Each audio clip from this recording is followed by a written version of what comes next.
molt bé la defensa de la llengua catalana que es fa a través de que les màquines, els softwares estiguin incorporats també en català, no? Que pugui haver una veu de l'Alexa o etcètera que sigui en català, no? També.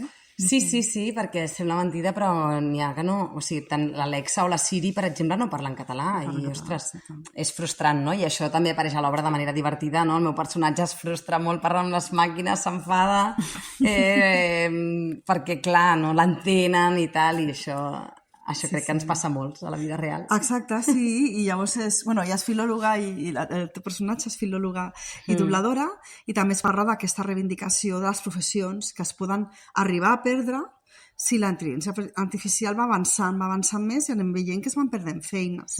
Llavors això seria terrible. La meva feina inclosa també, jo soc traductora també, o sigui i correctora, o sigui que això són de les més amenaçades. Exacte, i llavors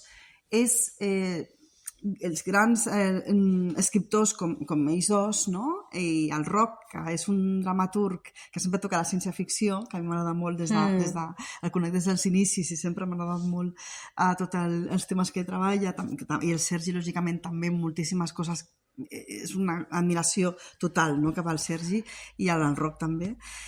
Doncs m'agrada molt que es plantegi això, no? Que és un tema que ens toca artistes, creadores, gent que es dediquem a treballar la nostra veu també, etc. Sigueu tant intèrprets, dobladores, professores, traductores, periodistes, etc.